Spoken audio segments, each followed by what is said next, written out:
Bismillahirrahmanirrahim. Assalamualaikum warahmatullahi wabarakatuh. Waalaikumsalam. Alhamdulillahirabbil alamin wal aqibatu lil muttaqin wa la udwana illa 'alal zalimin. Asyhadu an la ilaha illallah wahdahu la syarika lahu wa asyhadu anna Muhammadan 'abduhu wa rasuluh. Allahumma shalli ala Muhammad wa ala alihi wa sahbihi wa man tabi'ahum bi ihsani ila yaumiddin. Amma ba'd. Hadirin hadirat para ibu sedang jemaah yang berbahagia.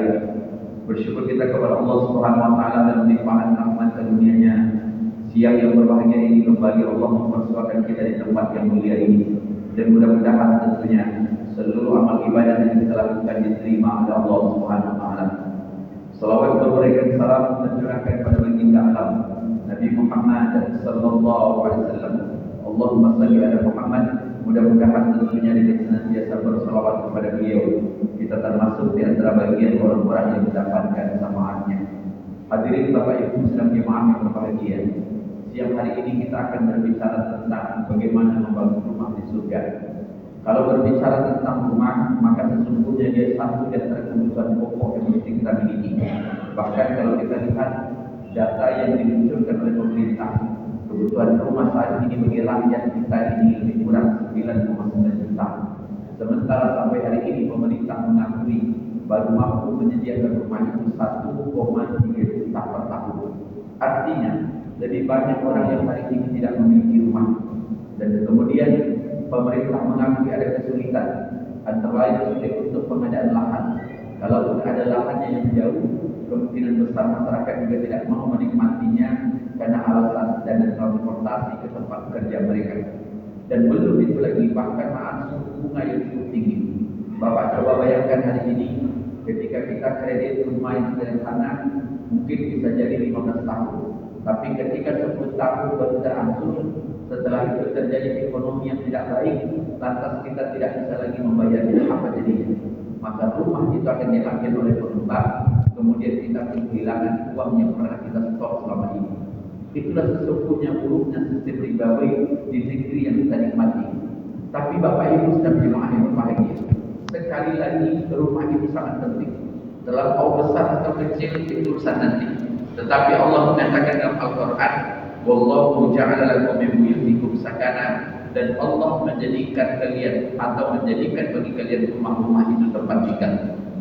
Maka ulama mengatakan ada beberapa tempat yang perlu mengapa kita menikmati rumah. Pertama, rumah itu tempat berteduh. Berteduh dari hujan, kemudian berlindung dari panas. Yang kedua, dia menjadi hak privasi. Artinya ada perbuatan-perbuatan atau perilaku pribadi yang tidak boleh ditonton orang lain, maka tempatnya adalah rumah. Yang ketiga, rumah itu tempat ibadah.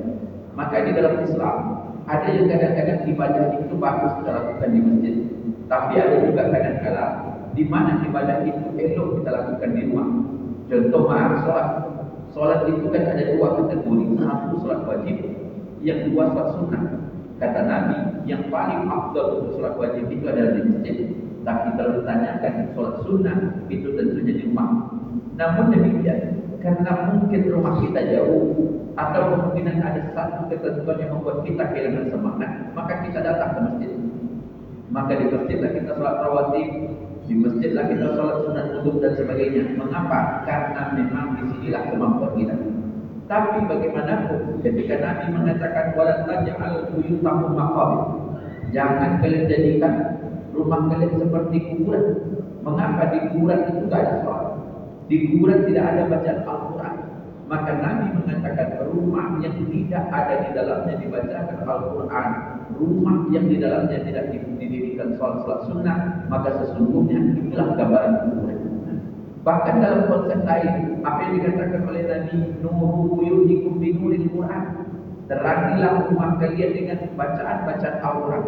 Maka alangkah indahnya di rumah yang mungkin sederhana, tapi di dalamnya penuh kenikmatan, di mana lantunan ayat Quran dan sholat sunnah tidak berhenti.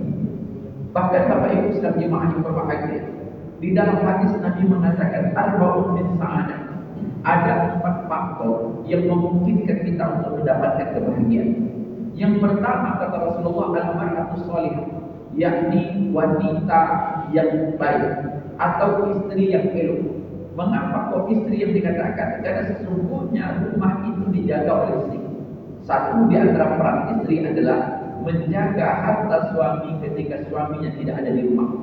Maka sekali lagi, termasuk orang yang dilihat atau wanita yang dilihat oleh Nabi ketika Isra dan Mi'raj, ada para wanita yang digantungkan dengan payudaranya.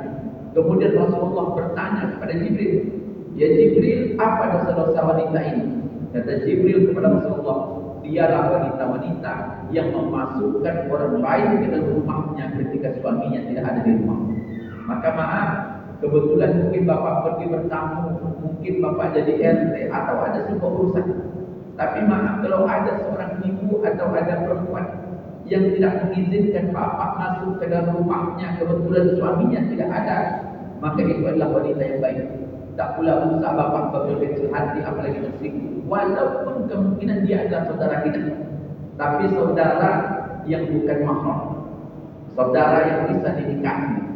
Jadi kalau ada seorang perempuan yang memasukkan ke dalam rumah seorang laki-laki dan itu tanpa seizin suaminya, itu sudah bermasalah.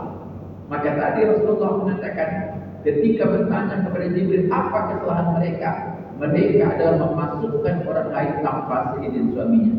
Yang lebih bermasalah itulah masuklah Pak, untuk lagi dekat rumah, moga marah gitu. Nah, yang kedua yang dikatakan di dalam hadis itu, wal maskan wasi, tempat tinggal yang memadai. Wasi itu secara bahasa luas. Luas itu kan relatif. Kalau orang-orang dulu betul rumahnya gagah, maka disebut rumah gagah. 9 ruangannya karena anak mereka banyak. Anak banyak, tapi tidak pernah mengeluh. Sekarang maaf, rumah kita sudah kecil, anaknya sedikit, masalahnya pun tak rumit. Maka kalau kita tengok mana yang hidup berkah, mungkin menurut pandangan saya lebih berkah hidupnya orang dulu daripada orang sekarang. Maaf, di rumah kami yang mencari nak rezeki itu ayah. Karena memang ibu kadang-kadang lebih banyak mengurus anak. Dulu orang-orang kampung itu kerjanya sebentar. Pergi jam 6 pagi, pulang jam 11 malam, jam 11 siang. Cukup kebutuhan untuk 1 bulan.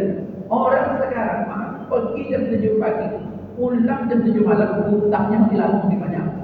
Maka jadi semuanya hutang, Honda hutang, rumah hutang. Untung istri aja ada hutang. Bayangkan dulu orang kerjanya sedikit, yang kerja cuma 1, suaminya 1, anak banyak. Tapi apa teman-teman? Mereka menikmati bisa berkumpul dengan anak, bersedar gurau. Ada orang meninggal dia bisa datang. Hari ini Masya Allah, kerjaan mentereng, pangkat tinggi, tetangga meninggal kita tersilaunya Pak, mengapa? Karena sibuk. Maka dikatakan kembali kepada tadi, kalian akan bahagia. Faktor kata Nabi salah satunya adalah ketika Allah memberikan kita rumah yang memadai. Walaupun secara bahasa wasi itu luas, tapi tentunya akan kembali kepada kita. Karena sesungguhnya bukan masalah ukuran, tapi apakah rumah itu memberikan idaman atau kenyamanan? Tidak. Yang ketiga, al-jarus saleh. Kalian tinggal di dekat lingkungan yang baik. Subhanallah, selalu kita katakan ar-rajulu ala dini khalilihi falyanzur ahadun man yukhalil. Agama seseorang akan ditentukan oleh agama orang lain. Apabila temannya baik, maka insya Allah dia akan terbawa baik.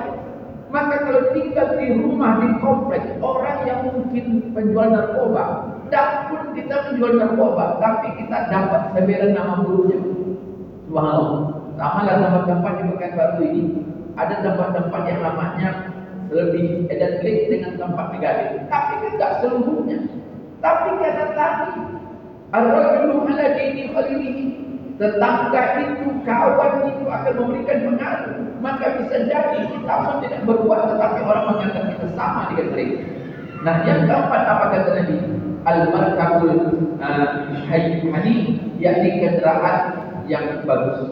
Jadi kendaraan itu bagus. Jadi memang orang perlu kendaraan, karena dengan kendaraan dia bisa pergi kemana mau. Dan kalau zaman Nabi itu kendaraannya ya sederhana. Pertama ada keledai namanya, di atas keledai itu ada kuda, di atas kuda itu ada namanya unta. Kalau sekarang ya tergantung saja. Ada yang di atas sepeda motor ada 2, bahkan ada roda 4 namanya sekarang bajai atau roda 3, tergantung. Maka kembali kepada tadi. Tapi kalau kita memiliki rumah, maka jangan juga kita menengok rumah orang yang bagus. Kalau rumah tipe 36, jangan memandang ke rumah 63, nanti stres itu. Maka Nabi mengatakan unzur ila man huwa asfala minkum wa la tanzur ila man huwa fawqakum fa innahu adallahu an la tasjudu ni'matallahi alaihi. Tengoklah kata Nabi kepada orang yang lebih rendah daripada kalian. Jangan pandang orang yang lebih tinggi. Kerana kata Nabi yang saya takutkan, nanti kalau kalian pandang kepada orang yang lebih rendah, kalian tidak bersyukur atas nikmat yang Allah berikan kepada kalian. Kalau kita hanya sanggup beli sepeda motor, jangan memandang kepada orang yang punya mobil. Mereka yang punya mobil sederhana, jangan mandang ke mobil orang yang lebih bagus. Nanti Allah tasdadu nikmatallahi alaikum kata Nabi. Yang saya takutkan kata Nabi, kalian tak bisa nerima, kalian tidak bisa menikmati apa yang diberikan oleh Allah kepada kita. Maka subhanallah, mari kita nikmati kehidupan kita, mari kita jadikan rumah-rumah kita laksana surga. Apa yang pernah diucapkan oleh Nabi, baiti jannah, rumahku adalah surga. Berapa luasnya rumah Nabi? Ketika Nabi sholat malam, maka kaki Aisyah bersentuhan dengan Nabi. Artinya rumah Nabi ketika itu cuma 2 kali 2 meter. Itulah kuburannya saat ini. Karena memang dalam sejarah Nabi dikuburkan di tempat dia meninggal, disolatkan di tempat itu dan dimandikan di tempat itu. Dan sahabat masuk berjam-jam karena kecilnya badan. Tapi Nabi mengatakan, rumahku adalah surga. Akan kembali kepada kita. Mudah-mudahan Allah memberikan rumah bagi kita, tidak hanya sebagai tempat tinggal, tetapi mudah-mudahan sekaligus tempat ibadah, di mana kita lebih banyak memupuk akhlak kita senantiasa lebih dekat kepada Allah. Mudah-mudahan ada manfaatnya. Assalamualaikum warahmatullahi wabarakatuh.